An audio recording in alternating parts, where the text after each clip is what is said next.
नमस्कार दोस्तों, जीसीटी का ऑनलाइन प्लेटफॉर्म पर आप सभी का स्वागत है।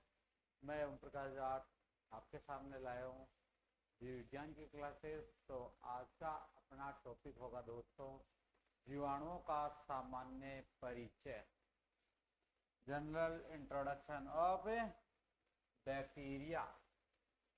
जीवाणुओं के सामान्य परिचय के बारे में दोस्तों अपन बात करेंगे। दोस्तों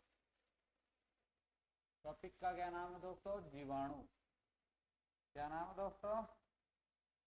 जीवाणु। अपने टॉपिक का नाम है जीवाणु। जीवाणु कैसे होते हैं दोस्तों?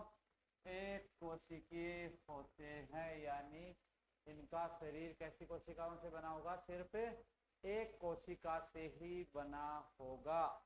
दूसरा, ये कैसे होंगे? प्रोकैरियोटिक जीव है, यानी इनकी कोशिकाएं कैसी होंगी दोस्तों? प्रोकैरियोटिक होगी, यानी जो इनके मध्य में केंद्रक होगा वो कैसा होगा? अल्प विकसित। कोशिका कैसी होगी? अर्ध विकसित। और इसमें कोशिकांग का अभाव होगा। कौन से कोशिकांगों का अभाव होगा? जैसे दोस्तों माइटोकॉन्ड्रिया, गोल्जी बॉडी, अंतःप्रदेशी जालिका और केंद्रक वगैरह का इसमें क्या होगा? अभाव होगा। केंद्रिका का अभाव होगा। दोस्तों बात करते हैं नेक्स्ट, ये कैसे होंगे? सूक्ष्म जीव। जीवाणु कैसे हैं दोस्तों? सूक्ष्म जीव। मैंने आपको फर्स्ट क्लास में बताया था दोस्तों कि जीवाणुओं को नग्न आंखों से नहीं देखा जा सकता है। जीवाणुओं को नग्न आंखों से नहीं देखा जा सकता है दोस्तों। अपन किसी सहायता से देखेंगे? सूक्ष्मदर्शी की सहायता से। दोस्तों सूक्ष्मदर्शी के आविष्कार के बाद सर्वप्रथम खोज की किसने की थी? एंटोनी वन लीवेनहोक ने। कब की थी दोस्तों? 10 जून 1675 में। कब की थी दोस्तों? 10 जून 1675 में। ये क्या करते थे? ये क्या थे? व्यापारी थे। क्या थे दोस्तों? व्यापारी थे। और ये लेंसों को घिसने का काम करते थे। क्या काम करते थे? लेंसों को घिसने का या लेंसों की घिसाई का काम किया करते थे। और इन्होंने कई प्रकार के लेंस बनाए जो 100 से 250 गुणा आवर्धन क्षमता के लेंस थे। नेक्स्ट है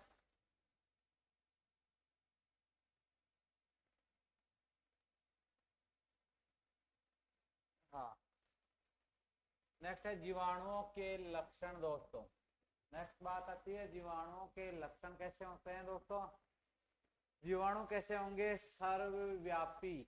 कैसे होंगे दोस्तों? सर्वव्यापी, यानी सभी जगहों पर पाए जाएंगे। सभी जगहों पर। अब सभी जगह कौन कौन से होगी?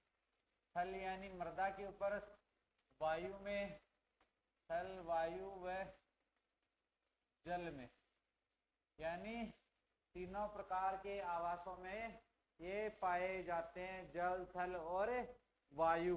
नेक्स्ट है ये कैसे होंगे? एक कोशिकीय प्रोकैरियोटिक सूक्ष्म जीव है दोस्तों। अभी मैंने बताया था कैसे जीव है? एक कोशिकीय प्रोकैरियोटिक सूक्ष्म जीव है। बात करते हैं ये कैसे होते हैं? मर्तोपजीवी तथा परजीवी के रूप में होते हैं। दोस्तों जब जीवाणु अपना भोजन खुद नहीं बनाते, यानी कुछ जीवाणु ऐसे होते हैं जो अपना भोजन स्वयं बनाते हैं, क्योंकि इनमें क्लोरोफिल पाया जाता है। दोस्तों क्या पाया जाता है दोस्तों? क्लोरोफिल पाया जाता है, जिसके कारण ये अपना भोजन स्वयं बनाते हैं। लेकिन अधिकांशतया जीवाणुओं में क्लोरोफिल नहीं पाया जाता है, और जिन जीवाणुओं में क्लोरोफिल नहीं पाया जाएगा वह अपना भोजन दूसरे जीवों से मर्तोपजीवी के रूप में और परजीवी के रूप में क्या लेंगे दोस्तों? भोजन ग्रहण करते हैं। दोस्तों किसके रूप में? मर्तोपजीवी, यानी पदार्थों के ऊपर, यानी मरे हुए पदार्थों के ऊपर रहकर उनका क्या कर देते हैं? अपघटन कर देते हैं। और दोस्तों और परजीवी के रूप में भी ये क्या करते हैं? उनके ऊपर उपस्थित है। बात करते हैं दोस्तों फिर है जीवाणु की सेल वाल। जीवाणु में क्या पाई जाती है दोस्तों? सेल वाल पाई जाती है, जो क्या किसकी बनी होती है? म्यूकोपेप्टाइड की बनी हुई होती है। दोस्तों किसकी बनी होती है दोस्तों? म्यूकोपेप्टाइड की। जबकि इसके अलावा पादपों में किसकी बनी होती है दोस्तों? पादपों में ये सेल वाल बनी होती है सेल्यूलोज की।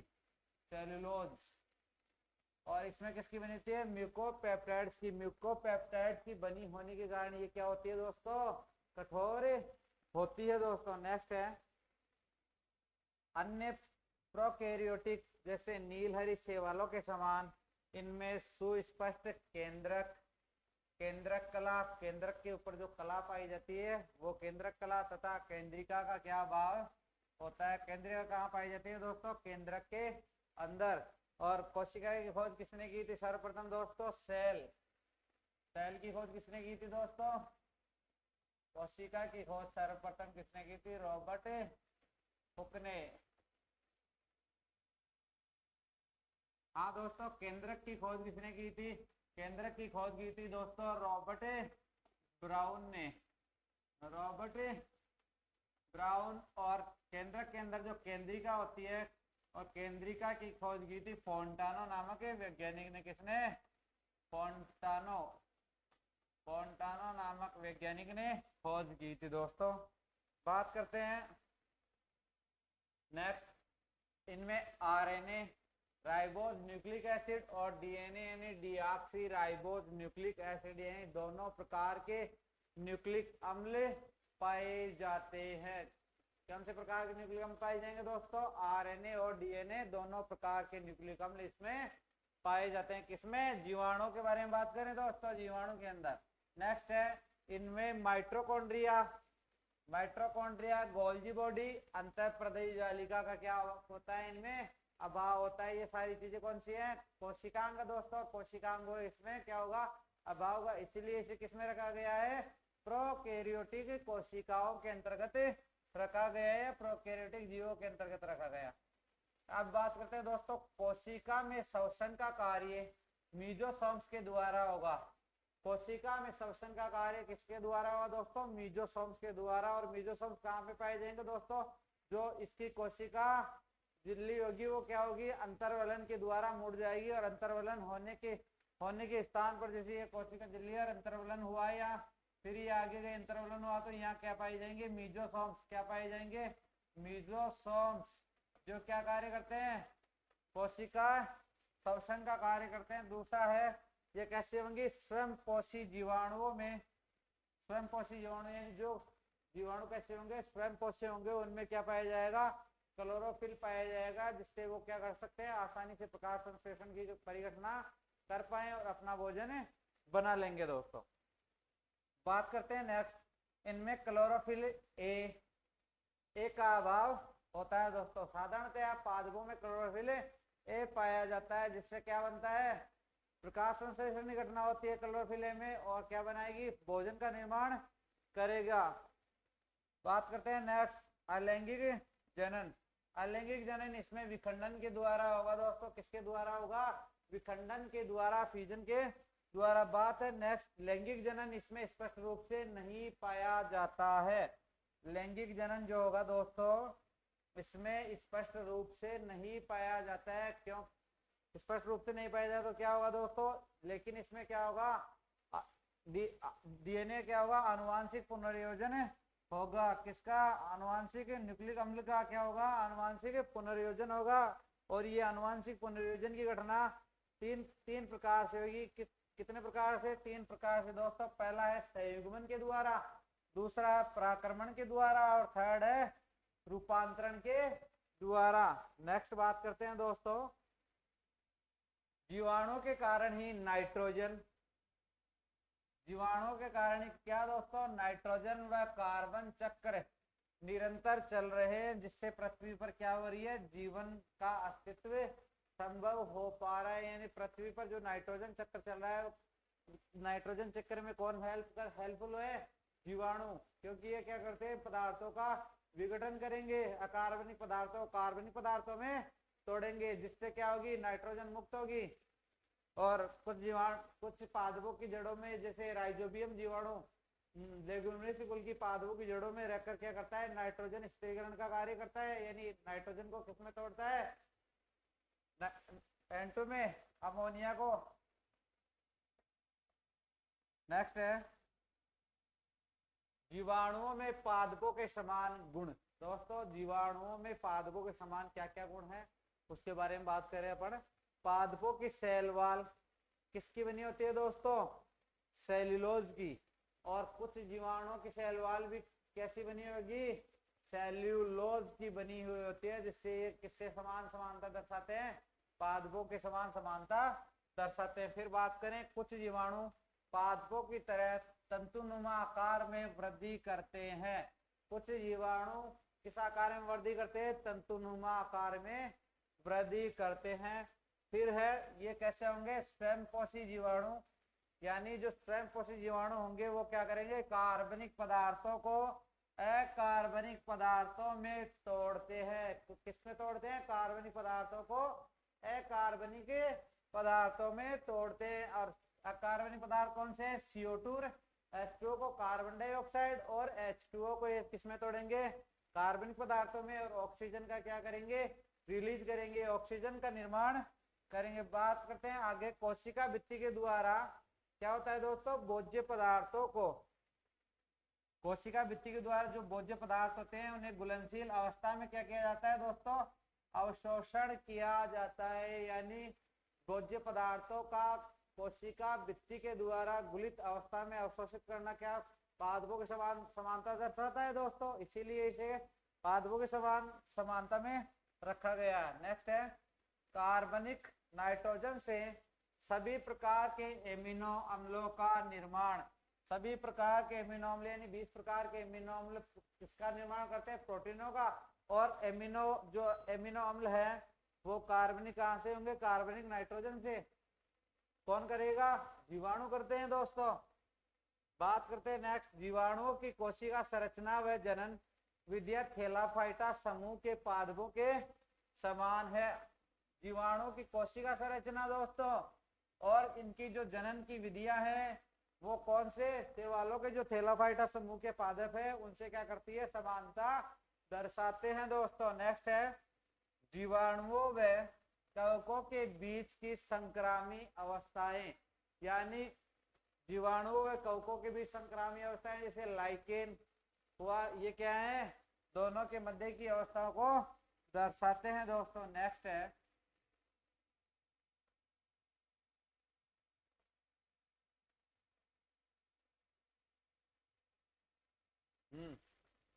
नेक्स्ट है दोस्तों, जीवाणुओं व नीलहरी शैवाल साइनोबैक्टीरिया, ये तो पढ़ लिया ना दोस्तों। जीवाणुओं एवं नीलहरी शैवाल यानी साइनोबैक्टीरिया दोनों में क्या होगा? एक कोशिकीय सदस्य। दोनों क्या है? समानता। दोनों कैसे होंगे? एक कोशिकीय सदस्य है। दोनों में कैसे होंगे? प्रोकैरियोटिक केंद्र होंगे, यानी केंद्र कैसा होगा? अल्प विकसित होगा और केंद्र के चारों ओर कोई आवरण नहीं पाया जाएगा, कोई कोशिकांग इसके अंदर नहीं पाए जाएंगे। नेक्स्ट है, माइटोकॉन्ड्रिया व गोल्जिका, इसमें क्या होंगे दोस्तों? अनुपस्थित होते हैं। किसमें? बीजीए में। और जीवाणुओं में दोनों में क्या होते हैं? साइनोबैक्टीरिया और माइटोकॉन्ड्रिया और गोल्जिका दोनों क्या होंगे? अनुपस्थित होंगे। किसमें? साइनोबैक्टीरिया या जीवाणु। बात करते हैं दोस्तों कोशिका भित्ति की। संरचना एवं कोशिका विभाजन कैसा होगा? समान होगा, यानी साइनोबैक्टीरिया कोशिका भित्ति की संरचना भी क्या होगी? समान। और कोशिका विभाजन में इनमें क्या होगा दोस्तों? समान। फिर बात करते हैं, दोनों में जिलेटिन का आवरण पाया जाता है दोस्तों। किसका आवरण पाया जाता है? जिलेटिन का आवरण पाया जाता है। फिर है, समान प्रकार के प्रभेद, यानी गोलाकार, बेलनाकार तथा सर्पिल प्रकार के इनके क्या होते हैं? प्रभेद होते हैं। नेक्स्ट है, प्रसुप्त कोशिका। प्रसुप्त कोशिकाओं या प्रसुप्त बीजाणुओं का निर्माण। जो प्रसुप्त कोशिकाएं हैं या प्रसुप्त बीजाणुओं का निर्माण किसमें होगा? दोनों में होगा दोस्तों। और नेक्स्ट है, अत्यधिक शुष्क क्षमता। शुष्कन की अत्यधिक क्षमता होगी किसमें? जीवाणुओं और साइनोबैक्टीरिया में अत्यधिक शुष्कन की क्षमता से मतलब यानी इन्हें अगर 100 डिग्री सेंटीग्रेड ताप पर भी रखा जाए तो ये क्या आसानी से क्या कर लेंगे? सर्वाइव कर लेंगे दोस्तों। नेक्स्ट है, नाइट्रोजन स्थिरीकरण का कार्य भी करते हैं। कौन कौन करते हैं दोस्तों? साइनोबैक्टीरिया और जीवाणु। जीवाणु और साइनोबैक्टीरिया क्या करेंगे, नाइट्रोजन स्थिरीकरण का कार्य करेंगे। आगे मृत कार्बनिक पदार्थों पर जिंदा रहने की इनमें क्या पाई जाती है दोस्तों, क्षमता पाई जाती है। मृत कार्बनिक पदार्थों के ऊपर जिंदा रहने की क्या होती है दोस्तों, क्षमता होती है। नेक्स्ट है अलैंगिक चल बीजाणु नहीं बनते हैं। अलैंगिक जनन में जनन अलैंगिक वाला होता है ना दोस्तों, अलैंगिक जनन के द्वारा चल बीजाणुओं का निर्माण इसमें नहीं होता है। नेक्स्ट है द्विगुणन। द्विगुणन यानी खंडन के द्वारा होता है, खंडन विधि के द्वारा क्या होगा दोस्तों, द्विगुणन यानी एक से ज्यादा वृद्धि करके, यानी अपनी जनसंख्या में क्या करना, वृद्धि करना या जनन करना, किसके द्वारा होगा, द्विखंडन के द्वारा। और लैंगिक जनन का इसमें क्या होता है दोस्तों, लेकिन इसकी जगह आनुवांशिक पुनर्योजन पाया जाता है। आनुवांशिक पुनर्योजन किसमें, जीवाणुओं में दोस्तों। नेक्स्ट है जीवाणुओं एवं नीले हरे शैवालों में असमानता। जीवाणुओं एवं नीले हरे शैवालों में असमानता। बात करते हैं नीले हरे शैवाल कैसे होते हैं दोस्तों, ऑक्सीय। कैसे होते हैं, ऑक्सीय यानी इन्हें ऑक्सीजन की आवश्यकता होती है, ये कैसे शोषण करते हैं, ऑक्सीय शोषण। जबकि कुछ जीवाणु कैसे होते हैं, अनॉक्सी प्रकार के होते हैं, अनॉक्सीय शोषण भी ये करते हैं दोस्तों। फिर बात करते हैं सेकंड, कई जीवाणु कसाबिका युक्त जबकि बीजीय कसाबिका विहीन होते हैं। कई जीवाणु के ऊपर दोस्तों क्या पाए जाएंगी, ये कोई जीवाणु है इसके ऊपर ये कसाबिका उपस्थित हो गई, और ब्लू ग्रीन एल्गी जो होंगे उनके ऊपर कसाबिकाएं नहीं पाई जाएंगी। अब बात करते हैं बीजीय में प्रकाश संश्लेषण होता है दोस्तों, लेकिन अधिकांश जीवाणुओं में प्रकाश संश्लेषण की घटना नहीं होती है, इसलिए ये इससे क्या है, अलग है। अब है प्रकाश ऊर्जा। प्रकाश ऊर्जा क्लोरोफिल एक के द्वारा क्या होती है दोस्तों, ग्रहण की जाती है। कौन ग्रहण करता है, पादप करेंगे, यहाँ पर कौन करें, बीजीय। लेकिन जब क्लोरोफिल पाया नहीं जाएगा, या किसी में कुछ जीवाणुओं में अगर क्लोरोफिल प्रेजेंट है तो उनमें क्लोरोफिल ए नहीं पाया जाता है, जिसके कारण वो क्या नहीं करेंगे, प्रकाश ऊर्जा को ग्रहण नहीं करेंगे। जबकि जीवाणुओं में भी प्रकाश संश्लेषण होता है, लेकिन क्लोरोफिल ए नहीं पाया जाता है। फिर बात करते हैं प्रकाश संश्लेषण में बीजीय जल से प्राप्त OH आयन का। जो जल से प्राप्त OH आयन का उपयोग इलेक्ट्रॉन दाता के रूप में करते हैं। किसके रूप में करते हैं, OH आयन कहां से प्राप्त करेंगे, जल से, और इलेक्ट्रॉन दाता के रूप में करते हैं, तथा O2 गैस का सह उत्पादन के रूप में निकालते हैं। O2 गैस को ये त्याग करते हैं। नेक्स्ट है जीवाणु प्रकाश संश्लेषण। जीवाणु प्रकाश संश्लेषण में हाइड्रोजन सल्फाइड की आवश्यकता होगी, और हाइड्रोजन क्या होगा, स्रोत के रूप में होता है, मुख्य स्रोत के रूप में, तथा सह उत्पाद के रूप में ये किसका त्याग करते हैं, सल्फर का त्याग करते हैं, ना कि O2 का। किसका त्याग करेंगे ये दोस्तों, प्रकाश संश्लेषण में सल्फर का। और कौन होता है, मुख्य रूप से हाइड्रोजन सल्फाइड काम में ली जाती है दोस्तों। तो इसी के साथ आज की क्लास समाप्त होती है दोस्तों। अपन नेक्स्ट क्लास में जीवाणुओं के वर्गीकरण के बारे में पढ़ेंगे दोस्तों। Thank you.